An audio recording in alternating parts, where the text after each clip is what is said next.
Have you ever been called too nice or a people pleaser? If so, listen very closely. What everyone, maybe even you, thinks is just your personality might actually be a trauma response that kept you safe for years. It's called the fawning trauma response, and once you see it, your healing journey can truly accelerate. Fawning is often called the fourth trauma response, alongside the more well-known fight, flight, and freeze. But unlike the others, fawning hides in plain sight. It looks like always saying yes when your body is screaming no. It sounds like saying I'm sorry even when you've done nothing wrong.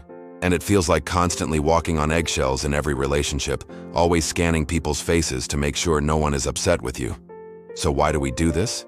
Because at one point in our lives, it worked. As kids, many of us learned that being agreeable and pleasing others reduced conflict and kept us safe. Our nervous system made a powerful connection. Approval equals survival. So we learned to shapeshift, silence ourselves, and try to be perfect. That wasn't a sign of weakness. It was a brilliant survival strategy. But the very thing that protected you back then might be holding you captive now. Here are a few signs that you might be stuck in a fawning pattern. First, you over-apologize and feel responsible for everyone else's emotions. Second, you avoid saying no because the fear of rejection feels worse than complete exhaustion. Third, you find yourself rehearsing conversations over and over in your head, trying to prevent anyone from being disappointed. And fourth, you've lost track of what you actually want because your focus is entirely on what keeps others calm. If this is hitting home, please hear me. You are not broken. You are patterned. It is so important to understand that fawning is not your personality. It's a learned survival skill. When people say, "But you're just such a kind person," they're missing the crucial point. Real kindness includes yourself. Fawning kindness, on the other hand, leaves you out of the equation entirely. It creates peace externally by starting a war internally, inside your chest, inside your voice, and inside your life. Let's talk about the hidden cost of this. Chronic fawning leads to burnout, resentment, and a feeling of being invisible. You might stay in toxic situations because any form of conflict feels incredibly dangerous. You minimize your own needs until you can barely recognize them anymore.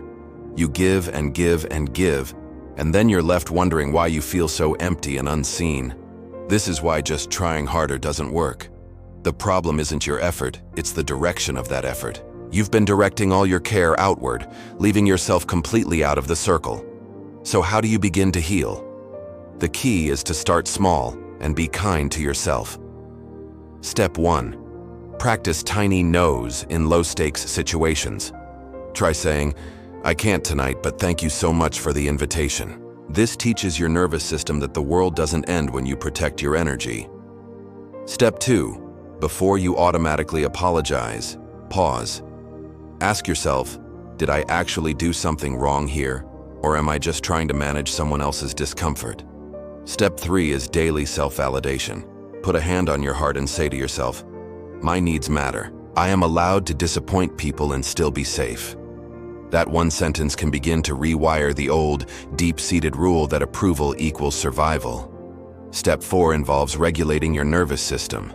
Simple practices like slow, deep breathing, grounding exercises, or gentle movement can teach your body that safety can come from within you, not just from other people being okay with you. And finally, step 5, set boundaries with compassion. Boundaries aren't walls to keep people out. They're doors with doorknobs that you control.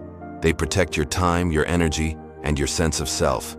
And paradoxically, they often lead to cleaner, more honest relationships.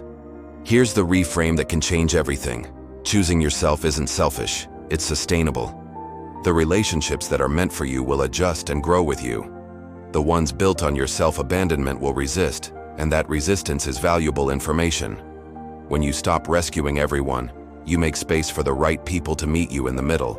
Remember, you develop this fawning response because you are a deeply caring and exquisitely attuned person. Keep the care, keep the attunement. Just make sure you include yourself in that circle of care. Healing isn't about becoming harder or colder. It's about becoming truer to yourself. If you felt seen in this video, that's the first sign that you're already on your healing path. You're noticing the pattern. Keep going. Try practicing one tiny no today. Offer yourself one moment of self-validation. Set one boundary that honors the child in you who has always deserved to feel truly safe. Thank you so much for watching. If this resonated, please subscribe for more daily healing reminders, because your voice matters, your needs matter, and you are absolutely allowed to take up space in your own life.